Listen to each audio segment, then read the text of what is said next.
iniciar a gravação. Tá gravando? Será? Tá gravando, eu acho. Oi, pessoal. Sou a Yasmin, professora de Física. Deixa eu ver de novo se tá gravando. Tá gravando. Sou professora de Física de vocês. Hoje a gente vai ver força elástica e atrito. Dois assuntos muito importantes pra vocês, pra vida e pro Enem. Como eu sempre digo. Vamos lá. Então, primeiro a gente vai ver um breve histórico sobre Robert Hooke. Robert Hooke, ele fez a lei de Hooke, que é uma lei muito importante para a força elástica, como a gente vai ver mais adiante, tá bom? Então eu vou contar pra vocês um pouquinho sobre a vida dele, a história dele, o que ele fez. Então ele viveu entre 1635 e 1703 e ele fez diversas descobertas. Ele foi um grande gênio como Newton, tá? Ele deu o nome à unidade fundamental da vida, às células. Ele deu o nome de célula porque era o nome das celas onde os monges ficavam na época dele. Agora, por que ele deu esse nome? Por que ele deu o nome baseado em monge? Isso daí eu não sei. Mas tudo bem. Então ele desenhou diversos edifícios. Então, biólogo e arquiteto até agora, diversos edifícios, o Observatório Real de Greenwich, que fica lá na Inglaterra, e o monumento ao Grande Incêndio.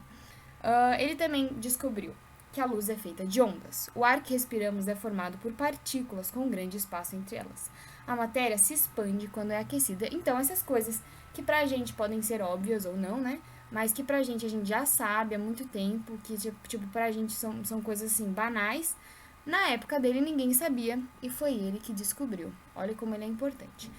Mas o Hooke, ele tinha um problema, ele tinha uma treta, ele tinha uma briga com o Newton. Por quê? Lembram da lei da gravitação universal que eu falei pra vocês que Newton fazia? Que Newton fez, aliás? Então, na época que Newton ele fez essa lei, demonstrou ela matematicamente, ninguém mais conseguia fazer isso. Ninguém conseguia demonstrar essa lei matematicamente, só Newton. Mas Robert Hooke foi lá. De acordo com a história, Robert Hooke foi lá e falou para a Royal Society de Londres, né, que era uma sociedade de físicos super inteligentes. Ele falou que foi ele que inventou a gravitação universal e que ele poderia provar matematicamente, mas na verdade ele não podia nada e ele ficava tentando roubar as teorias de Newton. E Newton ele tinha uma raiva gigante dele, tanto que Hooke ele foi o presidente da Royal Society e depois o Newton foi o presidente da Royal Society. E quando o Newton virou presidente, a primeira coisa que ele fez, ou segunda coisa ou terceira coisa, mas foi uma das primeiras coisas que ele fez, foi queimar ou destruir o retrato de Robert Hooke que tinha lá na Royal Society. Olha a raivinha, olha a raivinha. Até gênios tem treta, até gênios tem babado, gente. Mas e aí, adivinha quem venceu essa treta? Foi o Newton, né? Porque vocês conhecem Newton e eu aposto que vocês nunca tinham ouvido falar do Hooke, né? Porque o Hooke ele foi meio que esquecido pela história, porque parece que os físicos foram pegando uma raiva dele. E eu também vou falar que eu tenho um bodezinho do Hooke, mas ele foi muito importante e a gente não dá a importância que ele merecia. Mas vamos falar da lei de Hooke agora. Então, o Hooke, estudando as molas, ele descobriu que quando você comprime uma mola ou quando você estica uma mola, ela vai fazer uma força contrária de mesma direção, mas sentido diferente. A gente já viu uma coisa bem parecida na lei da ação e reação. Lembra de Newton? Uma força da mesma direção, mas em sentido contrário. E ele também descobriu que essa força que a mola fazia, essa força na mesma direção em sentido contrário, ela dependia da constante elástica, cadê o meu mouse que eu não tinha usado até agora, da constante elástica, representada por K, e também dependia do quanto que você havia deformado a mola, né? Porque vocês concordam comigo, quanto mais a gente deforma a mola, mais difícil fica da gente deformar, porque mais força ela tá fazendo contrária a gente, faz sentido? E essa constante elástica também muda de mola para mola, né? Quanto maior a constante elástica, mais força você precisa fazer para deformá-la, faz sentido? Então, depende do tamanho da mola, essa constante, mas o exercício normalmente vai te dar. Então, ele descobriu que essa força dependia da constante e da deformação da mola, que é representada por esse x. Então, força é igual a constante vezes deformação, beleza? E aí aqui tá mostrando isso aqui, ó, o sistema em equilíbrio, nessa fotinho aqui, sistema em equilíbrio, ninguém tá fazendo força em lugar nenhum. Aí, força elástica, a gente tá comprimindo a mola. Se a gente tá comprimindo, ó, a gente tá fazendo força pra lá. E aí a força elástica vai fazer uma força de mesma direção e sentido oposto, olha aqui, ó. E aqui esse xizinho aqui tá dizendo, ó, quanto que você comprimiu a mola comparado ao que ela tava no sistema de equilíbrio. Aí, quando você estica a mola, a mesma coisa, só que a força vai ser para outro sentido, né? Você fez assim e a força vai fazer pro outro lado. Você fez a força pra cá e a força vai ser pra cá. Tá mostrando aqui, ó. E aí, também, esse x aqui é o quanto que você estendeu a mola, quanto que você estendeu, né, que eu tava falando, nem lembro mais. E aí ele também descobriu logo, né, que essa força é restaurativa. Então, vocês já sabem disso daí. Isso daí são só nomes bonitos para as coisas. Que quando você comprime ou estende uma mola, ela tende a voltar para onde ela estava antes. A menos que você comprima muito ou que você estenda muito, que ela perca a propriedade de força restaurativa. Mas, via de regra, quando você comprime ou quando você estende, ela tende a voltar para o lugar onde ela estava. É só testar com uma mola aí da casa de vocês. E aqui seria o gráfico, né? Esse gráfico diz basicamente o seguinte, que é só vocês olharem que vocês já sabem. Quanto mais força a gente faz, mais deforma. E aí você pode ver a deformação X, né? Comprimento da mola X, 2x, 3x. Esse X aqui de deformação da mola, tá, gente? Ela é dada em metros, importante, e constante elástica é dada em newtons por metro. Newtons por metro, por quê? Quantos newtons você precisa para deformar essa mola? 1 metro. Então, por exemplo, se é 200 newtons por metro a constante, eu preciso fazer uma força de 200 newtons para deformar essa mola 1 metro. Faz sentido?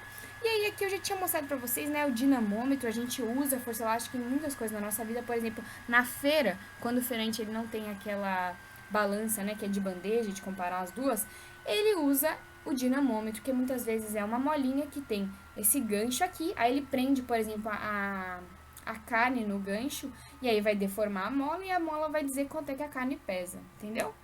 E esse aqui é um dinamômetro que a gente usa, e às vezes no exercício, no Enem, por exemplo, pode falar, um dinamômetro, não sei o que, não sei o que lá, e você já sabe, putz, liga a chavinha da lei de Hooke, da força elástica. Eu vou mostrar pra vocês agora um videozinho bem legal sobre a lei de Hooke. Prometo que é rapidinho, tá? Não desistam de mim, por favor. Ó. Ai, será que eu tenho que aumentar? Bom. No experimento a seguir, utilizaremos... Tem que aumentar, gente, desculpa. É que esse computador tá nas últimas. uma mola helicoidal feita de aço, para que a deformação seja do tipo elástico. Assim, quando cessada a força deformadora, a mola deve retornar ao seu tamanho original, ao contrário do que aconteceria numa deformação do tipo plástico, na qual, mesmo que cessada a força, a mola não retornaria ao seu tamanho original. Iremos pendurar a mola num suporte e colocar um porta-massas na outra extremidade. Ao colocarmos uma massa, a mola irá esticar por causa da força-peso da massa. Colocando-se uma segunda massa igual à primeira, a mola irá se esticar duas vezes mais.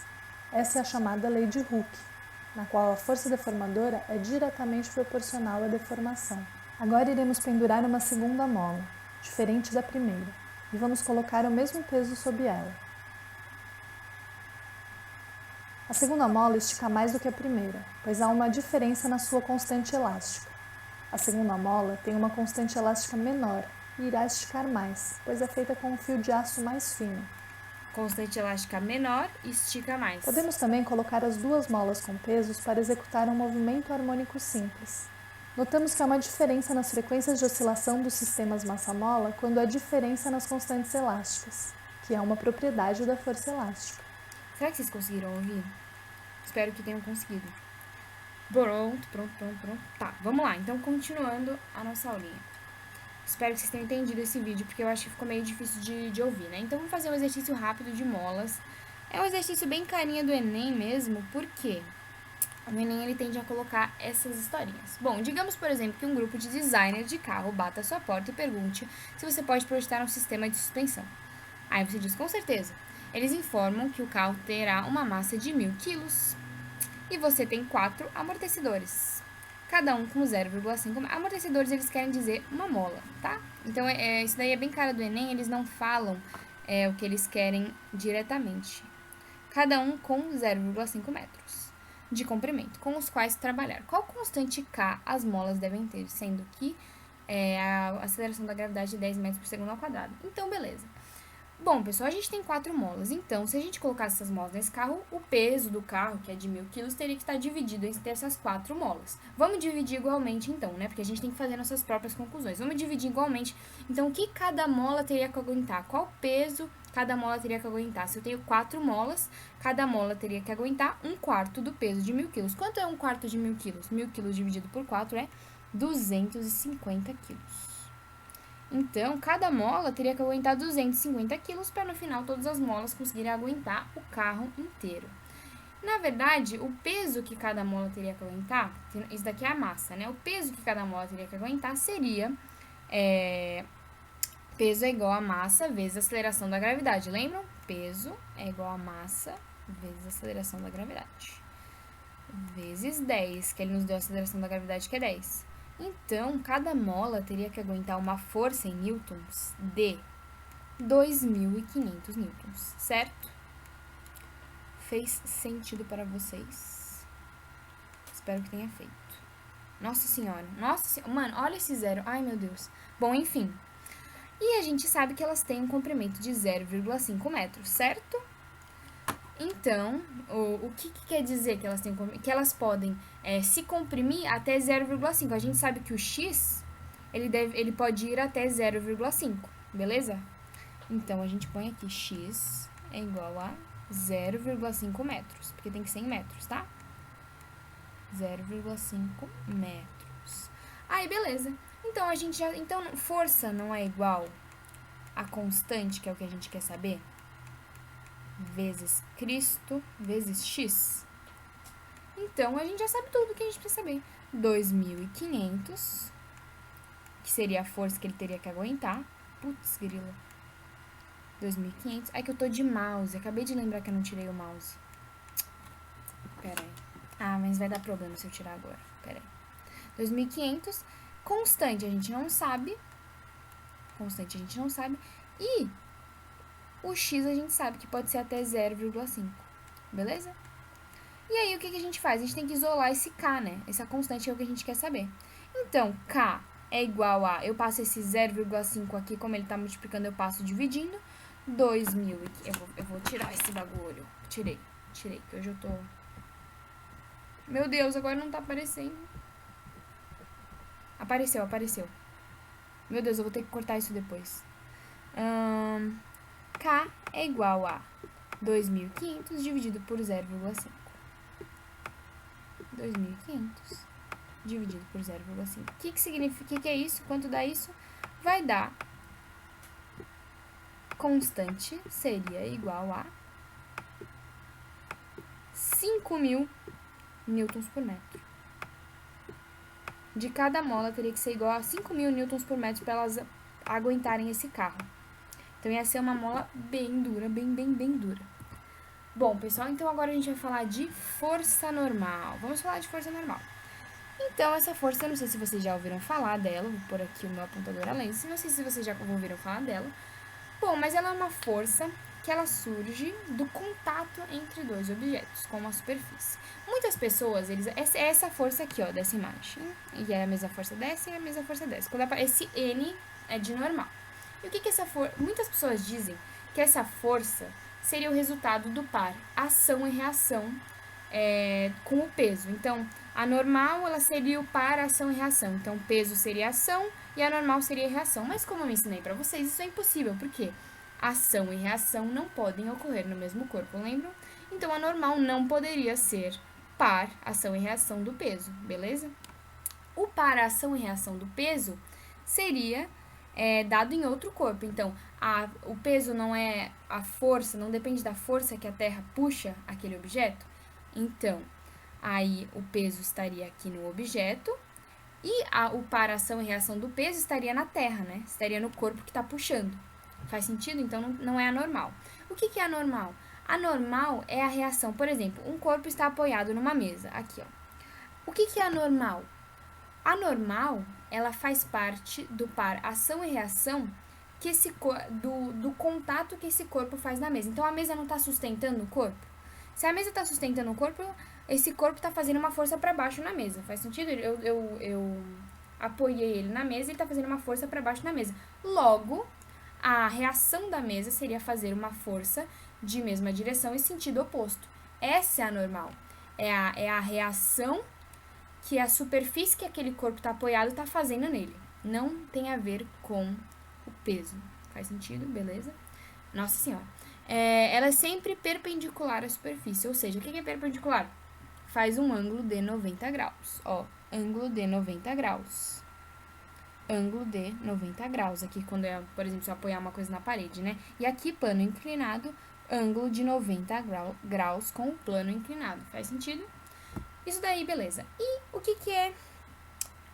E beleza. Aí, se a gente está estudando um plano horizontal, a força normal, ela tem o mesmo valor que o peso. É por isso que muitas pessoas, elas tendem a confundir, né, que a normal e o peso são para ação e reação. Mas normal e peso não é. Mas quando é num plano horizontal, como esse daqui, peso e normal têm o mesmo valor. Vocês já vão ver que a gente vai fazer um exercício, beleza? Então, a gente vai ver agora atrito estático e dinâmico. A aula já está acabando, embora eu tenha me confundido muito ali, porque esse computador hoje não tá me ajudando, juro. Bom, o que é atrito? Atrito, ele é uma força que surge do contato entre duas superfícies, entre dois objetos, por exemplo. E essa força, ela é sempre contrária à tendência de movimento. Então, se eu tenho essa grifa-texto aqui, fazendo esse movimento para cá, na minha mão, o atrito vai estar para o outro lado. Ele tem a mesma direção e sentido oposto da tendência do movimento. Faz sentido? E nós temos dois tipos de atrito, o atrito estático e o atrito dinâmico. O atrito estático, como o próprio nome já diz, ele é um atrito que serve para quando o corpo está parado, quando o corpo ele ainda não foi movido, ele ainda não está em movimento. Então, por exemplo, quando você está tentando empurrar um guarda-roupa como esse cara aqui, e o guarda-roupa ele ainda não começou a se mexer. Esse é o atrito estático, que ele é diferente do atrito dinâmico. Quando você empurra uma coisa, até que ela começa a se movimentar. Quando ela começa a se movimentar, o atrito dinâmico começa a agir. São dois atritos diferentes para momentos diferentes, entendeu? E, bom, o atrito estático, ele varia, o atrito quando uma coisa está parada, ele varia conforme a força que você for fazendo. Então, vocês concordam comigo assim, eu estou tentando mover um armário. Eu fiz uma força de 10 newtons, o armário não se mexeu. Então, qual é o atrito estático? O atrito estático, ele tem que anular a minha força. Se eu estou fazendo uma força de 10 newtons, o meu atrito estático, como ele não se mexeu, tem que ser 10 newtons para anular a minha força. Se eu fizer uma força de 20 newtons, o atrito estático vai fazer uma força de 20 newtons para o outro lado para anular a minha força. Mas vocês sabem que uma hora ele vai... Então, o que eu quero dizer com isso? Que o atrito estático, ele é variável, ele varia conforme a força que eu estou fazendo. Ele vai aumentando se eu estiver fazendo uma força maior e diminui se eu estiver fazendo uma força menor. Até que chega um momento que o atrito estático não aguenta mais.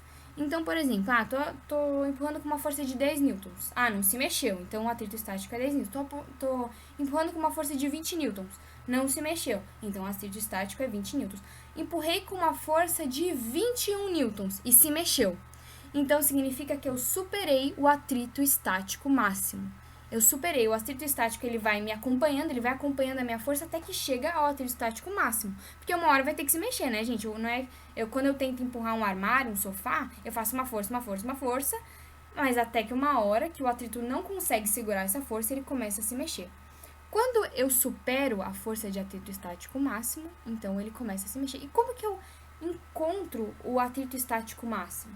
É essa formulinha aqui. Então, o atrito estático máximo, ele tem a ver com o coeficiente de atrito, de atrito estático, que a gente chama de μ, essa letrinha aqui que parece um U, a gente chama de μ, é uma letra grega, se eu não me engano, e é o coeficiente de atrito estático vezes a normal, que é o que a gente acabou de estudar. Então, a normal, muitas vezes, quando vocês estiverem estudando o plano horizontal, se vocês encontrarem o peso, vocês encontraram a normal. Então, só para deixar bem claro, se eu encontro o meu atrito estático aqui, máximo, e ele for, por exemplo, 100 newtons, o que significa isso?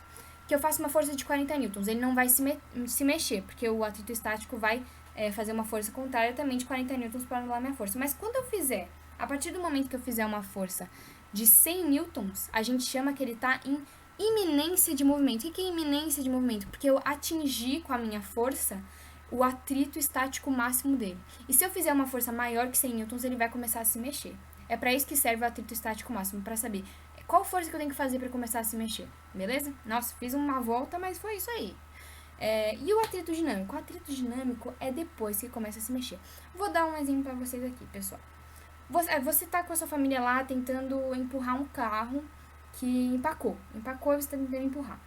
No momento que você tá tentando empurrar e que ele ainda tá parado, não é que é mais difícil começar a colocar o carro em movimento. No momento em que ele começa a se mexer, o carro, parece que fica mais fácil. Então, até você conseguir colocar ele em movimento, tá muito difícil empurrar aquele carro. Mas depois que você conseguiu colocar ele em movimento, parece que fica mais fácil. Isso não é impressão sua. Não é impressão sua. A mesma coisa quando você consegue empurrar uma mesa. Até você conseguir começar a colocar a mesa em movimento, parece que é mais difícil. Mas depois que a mesa já está se mexendo, parece que é mais fácil. Isso não é impressão sua. Porque o atrito estático e o atrito dinâmico, eles são diferentes. E o atrito dinâmico, que é o atrito em movimento, ele é menor que o estático. Então, é mais fácil você mexer uma coisa que está em movimento do que uma coisa que está parada para você colocar em movimento. Deu para entender? Então, beleza. E o atrito dinâmico, ele tem algumas propriedades. Por exemplo, ele não acompanha a sua força. Então, ele não é variável como o atrito estático. O atrito dinâmico não é variável como o atrito estático. O atrito dinâmico, ele tem uma força única, ele é constante. A força de atrito dinâmico é constante, beleza? E ela tem também, para você encontrar essa força constante, também tem uma fórmula que é muito parecida, que é a força de atrito dinâmico é igual a coeficiente de atrito dinâmico vezes a normal. E o que vai mudar? Então, o que vai mudar mesmo, porque a normal provavelmente não vai mudar, né? Então, o que vai mudar é o coeficiente dinâmico. Porque o coeficiente de atrito dinâmico é sempre menor que o coeficiente de atrito estático. Então, vai ser mais fácil você mover, o atrito vai ser menor quando essa coisa estiver em movimento. Faz sentido? Será que eu expliquei tudo? Mais uma coisa sobre atrito dinâmico.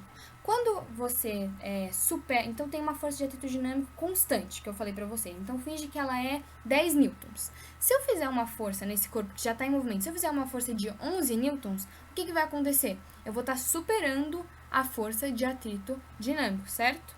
Então, esse corpo que eu estou tentando mexer vai aumentar a velocidade dele. E se eu fizer uma força que seja igual à força de atrito dinâmico, uma força de mesmo valor, de 10 newtons, então o corpo ele vai continuar numa velocidade constante. Então, se for maior que a força de atrito dinâmico, a velocidade vai aumentar. Se for igual, vai ficar constante. Se for menor, se eu fizer uma força menor, ele vai desacelerando até eu parar.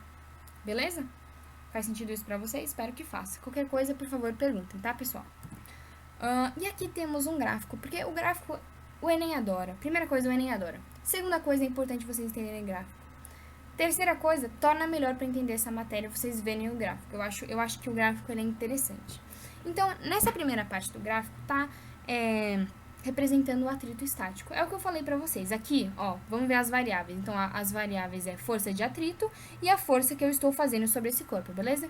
Então, o que tá querendo mostrar? Então, aqui a gente tá falando de atrito estático. Pensa num sofá.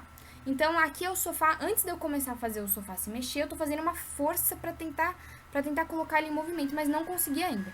Então, eu faço uma força de 5 newtons, faço uma força de 10 newtons, faço uma força de 20 newtons, aí eu chego na força máxima de atrito estático. Então, você vê que essa força, ela acompanha a minha força.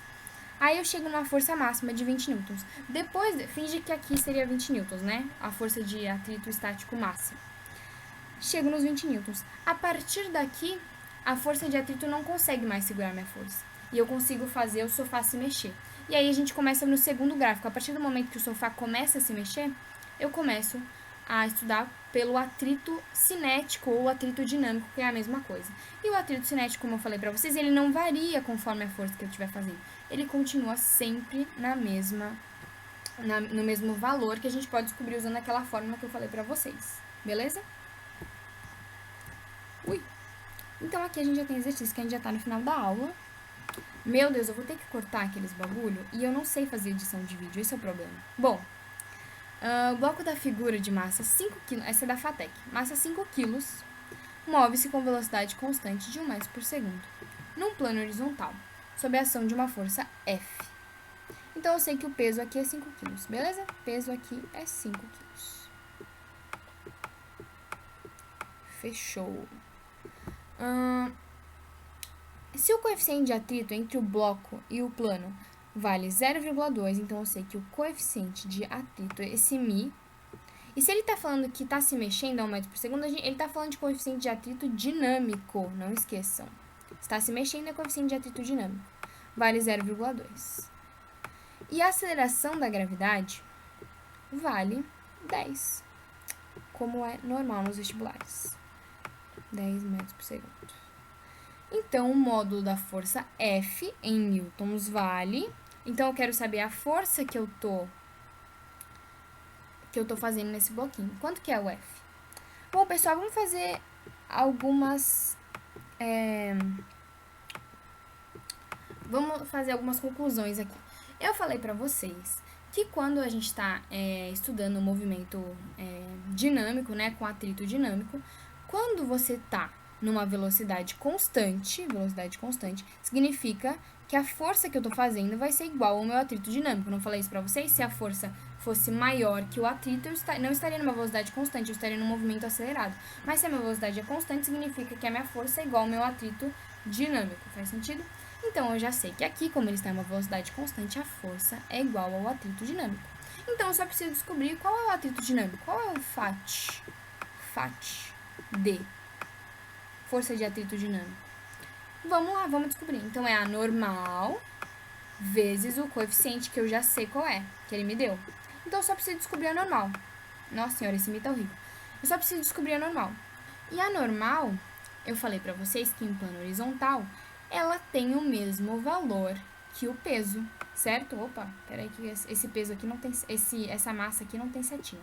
Ele tem o mesmo valor que o peso. E para descobrir o peso não é massa vezes a aceleração da gravidade? É massa vezes a aceleração da gravidade. Então, o peso e a normal, em plano horizontal, eles têm o mesmo valor, P e N. Vamos descobrir o P, então, pra gente saber qual é o N. E aí, a gente acaba o exercício. Então, o peso é igual a 5, que ele nos deu, o peso do bloquinho, 5, vezes 10. É 50. 50. Agora, é só trocar na fórmula. Por quê? Porque FAT é igual ao F que a gente quer saber. Que eu falei pra vocês, porque a velocidade é constante, beleza? Então, FAT, ou F, nesse caso, é igual a 50 vezes 0,2. Isso daqui vai dar 10. Então, eu sei que a força aqui que está sendo feita é de 10. Beleza? Bem facinho. Só precisava ter em mente que, quando a velocidade é constante, o atrito estático e dinâmico, o atrito dinâmico é igual à força que está sendo feita. E a gente tem 10 aqui, letra D. Dzinho. Vamos lá, última questão, facinho. Uma pessoa necessita de força de atrito em seus pés para se deslocar sobre uma superfície. Logo, uma pessoa que sobe uma rampa em linha reta será auxiliada pela força de atrito exercida pelo chão em seus pés. Em relação ao movimento dessa pessoa, quais são a direção e o sentido da força de atrito mencionada no texto? Enem, esse daí, Enem. Ele adora essas coisas que não tem valor, que é tudo teórico. Então, ele está falando que uma pessoa, ela está subindo uma rampa. Se ela está subindo uma rampa, eu não falei para vocês que a força de atrito, ela era sempre na mesma direção e em sentido oposto da força que está sendo feita. Se ela está subindo uma rampa, ela está fazendo uma força para trás, né, para tentar subir, e o atrito está empurrando ela para frente, para ela conseguir subir. Faz sentido? Então, o que ele quer saber aqui? Para onde estaria a força de atrito? A força de atrito, ela estaria paralela ao plano. Então, se eu estou fazendo uma força para trás, a força de atrito estaria paralela ao plano, para cá, mas em sentido oposto ao da minha força. Faz sentido? Então, seria, em relação ao movimento dessa pessoa, qual é a direção? Então, seria paralelo ao plano e no sentido contrário ao movimento. Sempre assim. A força de atrito, ela está na mesma direção em sentido contrário ao movimento. Beleza? Não esqueçam disso. Curiosidade. Bom, pessoal, vocês já pensaram de onde vem o quilo e de onde vem o metro? Vocês já pensaram, por exemplo, vou pegar uma coisa aleatória aqui, por que isso pesaria 1 quilo e isso não pesa 1 quilo? Vocês já pensaram quem definiu o que é 1 quilo? Quem definiu o que é 1 quilo são os cientistas, claro. E quem definiu o que é o metro também são os físicos cientistas, é claro. O que é 1 quilo, então? 1 quilo, eles definiram que é este cilindro aqui de platínio e irídio, dessas coisas aleatórias aqui, ó, platínio e irídio, que está lá na França, trancado a 7 chaves há anos. Esse daqui foi essa foto aqui, esse cilindro foi o que fez eles definirem o que seria 1 quilo. essa coisinha aqui. Mas o que aconteceu? Aconteceu um impasse nesses tempos. Por quê? Eles falaram o seguinte, mesmo estando trancado a 7 chaves, dentro de 30 tubos, dentro de 30 coisas para proteger, né, do meio ambiente, que deteriora as coisas e tal, mesmo assim, esse cilindro está sendo deteriorado, ele está perdendo sua massa. Mesmo que seja perdas ínfimas, os físicos não aceitam isso, porque físico é chato demais. Então eles não aceitaram isso, eles falaram, não dá mais para usar esse cilindro como referência para 1 quilo. A gente vai ter que usar outra coisa. E eles começaram, porque o quilo, ele ainda era a única unidade da física que era baseada em um objeto físico, né?